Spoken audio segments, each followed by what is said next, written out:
karena angina, nyeri semakin sering saya alami, besar keinginan saya untuk melakukan pemasangan stent atau ring jantung. Untuk pasien gagal ginjal 13 tahun seperti saya, tidaklah mudah melakukan pemasangan ring jantung.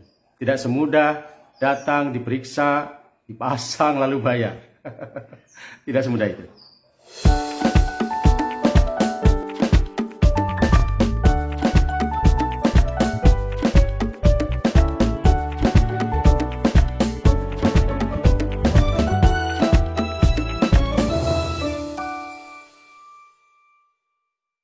Salam sehat sahabat, sahabat yang hebat, sahabat yang kuat, sahabat yang tetap semangat meskipun gagal ginjal dan cuci darah.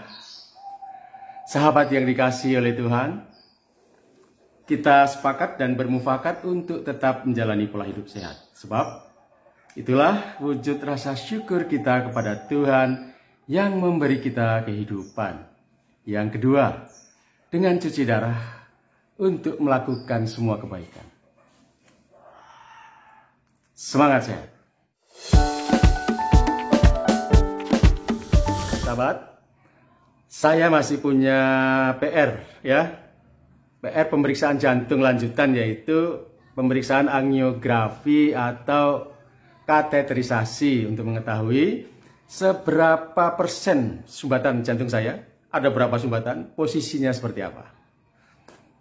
Nah, ini penting untuk diperiksa sesungguhnya ya, untuk mengetahui apakah tindakan selanjutnya yang harus dilakukan untuk memperbaiki kondisi atau masalah jantung koroner yang saya alami. Nah, tapi saya harus berkata jujur. Banyak teman-teman yang juga bertanya, apakah pasien cuci darah bisa melakukan pemasangan stent ring jantung? Saya nggak bisa menjawab terus terang ya.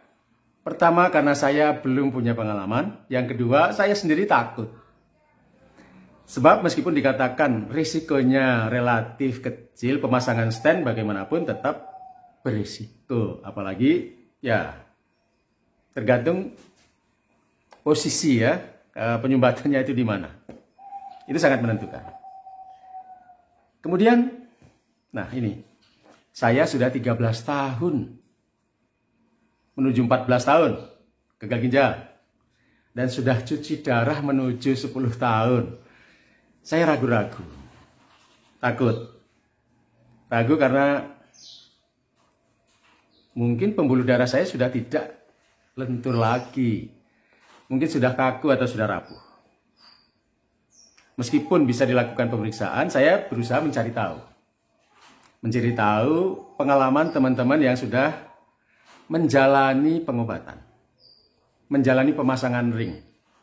Jadi kali ini saya hanya bercerita ya, bukan hal yang saya alami, tetapi pengalaman teman-teman yang saya tanyakan. Karena ya saya juga membutuhkan solusi. Jadi saya bertanya kepada beberapa teman. Seorang teman di Jakarta, masih baru, ya hari belum lama, dia sukses melakukan pemasangan ring, ya, pemasangan ring dengan biaya BPJS. Karena saya sudah 13 tahun menuju 14 tahun gagal ginjal dan menuju 10 tahun cuci darah, merasa ya mungkin pembuluh darah saya sudah tidak sebaik yang masih baru cuci darah. Itu sebabnya saya berkonsultasi, bukan konsultasi, ngobrol dengan sahabat saya yang usia cuci darahnya sama persis. Ya, waktu itu masih 9 tahun. 9 tahun cuci darah. Dia di Jakarta, dia juga mengalami penyumbatan pembuluh darah jantung. Nah, dia melakukan pemeriksaan di luar negeri, lalu berencana memasang ring di rumah sakit yang sama di luar negeri. Ternyata tidak mudah. Dia butuh dirawat dulu beberapa hari. Lalu saat pemasangan juga tidak mudah, butuh waktu yang cukup lama. Karena pembuluh darahnya harus dibor dulu. Pembuluh darahnya sudah tidak sebaik orang normal atau pasien baru. Mengeras dan sumbatannya keras. Tidak bisa langsung dipasang stent. Dia pasang 3 stent dan seluruhnya sulit. Setelah pemasangan kering jantung, biasanya orang cukup dilakukan observasi sehari semalam lalu bisa pulang, Tetapi sahabat saya ini setelah dipasang stent, kondisinya tidak segera membaik, bahkan dirawat sampai 1 minggu di luar negeri. Jadi dari situ saya membayangkan hal yang sama terjadi pada pembuluh darah arteri koroner saya. Tentu tidak lentur lagi. Seandainya dipasang stent, butuh pemeriksaan yang sangat-sangat detail. Dan ini membutuhkan biaya. Lalu pemasangannya mungkin juga tidak terlalu mudah. Nah, sahabat saya ini setelah pulang ke Indonesia, saya berkomunikasi, tidak bertahan beberapa lama, akhirnya mengalami serangan saat berangkat cuci darah. Mungkin tergolong tidak berhasil pemasangan stent. Nah, sahabatku, itu sebabnya sampai hari ini saya belum berani melakukan pemeriksaan kateterisasi atau angiografi atau kemudian dilanjutkan dengan pemasangan ring, meskipun ingin. Resikonya saya berhitung mana lebih besar risikonya atau hasilnya. Nah, karena tidak berani pasang stent, jadi saya berusaha untuk memelihara agar pembuluh jantung saya ini bisa bertahan, tidak semakin mengalami penyempitan, tidak semakin kaku, dan tetap lentur, tidak semakin sakit.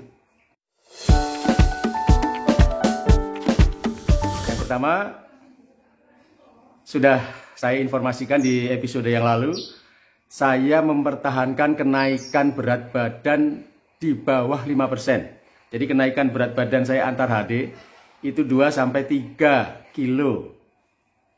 Supaya apa? Supaya pembuluh darah saya tidak berlebihan cairan. Volume cairannya tidak berlebihan supaya tidak menekan. Karena ada penyempitan, kalau volumenya berlebihan, maka sakit, menekan, angina. Tidur nggak bisa miring ke kiri. ini bocoran sahabatku. Menjelang HD saya tidak bisa tidur miring ke kiri. Saya harus miring ke kanan. Jadi dada sebelah kiri harus di atas. Kalau di bawah terasa tekanannya. Sakit. Bukan sesak tetapi nyeri, Tapi kalau selesai HD saya bisa tidur miring kiri, miring kanan, tengkurap. Saya biasa tidur cuma dengan 1 bantal, tidak ada cairan yang sampai ke paru-paru. Nah, itu salah satu, mempertahankan kenaikan cairan seminimal mungkin. Yang kedua, minum obat secara rutin. Kemarin sudah saya sampaikan, obat untuk melenturkan pembuluh darah, untuk mempertahankan tekanan darah, untuk mengencerkan darah, untuk anti kolesterol. Itu obat-obat rutin yang saya minum. Memenuhi kecukupan kalium di dalam darah saya. Sahabatku, ingat pembuluh darah kita kalau kekurangan kalium, pembuluh darah kita cepat kaku, cepat keras, rapuh. Jadi saya tingkatkan konsumsi kalium harian saya. Saya membaca-baca atau melihat di televisi diinformasikan pisang itu baik untuk kesehatan jantung. Jadi ya, kebetulan saya suka pisang. Dari dulu saya makan pisang, sejak HD ya. Saya selalu makan pisang dan buah yang lain. Ya saya tingkatkan. Biasanya makan satu, ya sekarang satu plus saat minum obat. Jadi ya jadi 2 sehari. Tambah buah-buah yang lain dan sayur.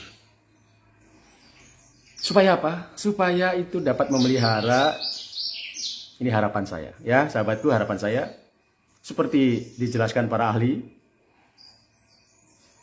memelihara pembuluh darah supaya tetap lentur. Jadi itu sahabat, mari kita pelihara jantung kita pelihara kesehatan pembuluh-pembuluh darah kita, pertahankan pembuluh darah koroner, pembuluh darah jantung, supaya tidak terjadi penyumbatan jantung. Penyumbatan jantung dapat menyebabkan pembengkakan jantung.